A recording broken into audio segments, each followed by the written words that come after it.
Pour bien s'entendre, il faut bien s'écouter. Rendez-vous sur M, la petite radio du Grand Maghreb.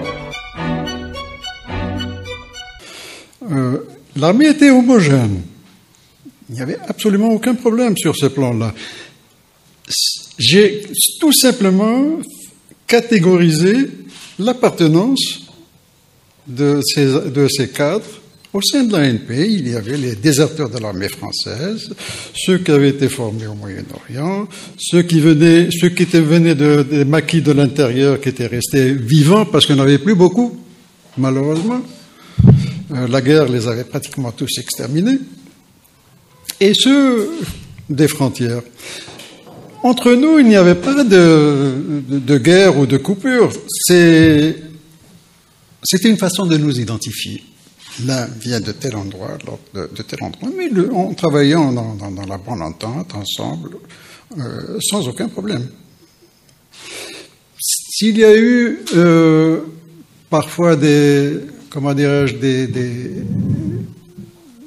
frictions entre officiers, c'est peut-être entre les déserteurs de l'armée française et une partie, je le dis dans le livre, de ceux qui avaient été formés au Moyen-Orient. Mais c'était pas très grave. Ça a été exploité sur le plan politique par des politiciens qui voulaient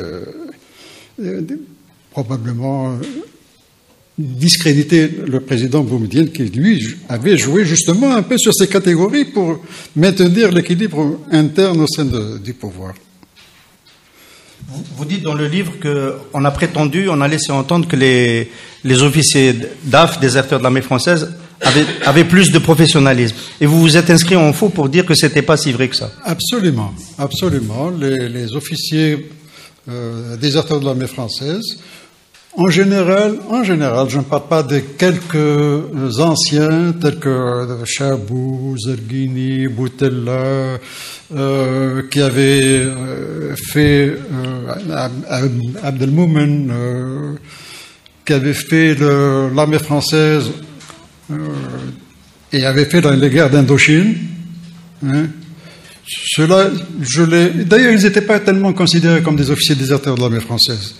Mais les autres étaient des jeunes qui avaient, en général, fréquenté l'école des enfants de troupe de Coléa, où leurs parents les avaient placés pour des raisons bien plus matérielles qu'autre chose. C'est pas par conviction idéologique ou bien par vocation, parce qu'ils avaient une vocation, mais parce que ils étaient pris en charge totalement sur le plan financier et sur le plan scolaire. Et c'était un avantage pour eux. Mais alors l'école des enfants de troupe de Coléa a préparé ce personnel à être sous-officier de l'armée française.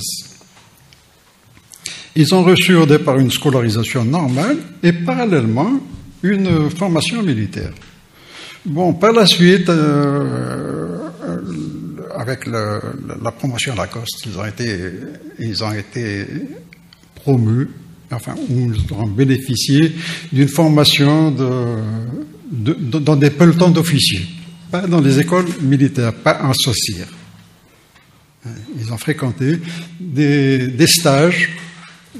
C'était dans le cadre de la promotion Lacoste. D'ailleurs, il n'y a rien de honteux, puisque dans ses mémoires, le général Khaled Nzar, qui fait partie de cette catégorie de personnel, le dit très, très franchement et très sincèrement, nous avons bénéficié de la promotion Lacoste. Il n'y a aucune honte à le dire. Bon. Et donc, ils n'avaient pas le niveau requis pour entrer dans une école de formation militaire, que ce soit Saint-Cyr pour l'armée de terre ou Salon de Provence pour l'aviation ou Brest pour naval. Là, il faut être bachelier, faire la préparation des grandes écoles pendant plusieurs années, ensuite seulement faire un concours, et sur ce concours, il est très difficile de rentrer dans ces écoles. Aucun de ces officiers déserteurs de l'armée française n'avait fait ce parcours. Donc, leur formation d'officier était assez succincte.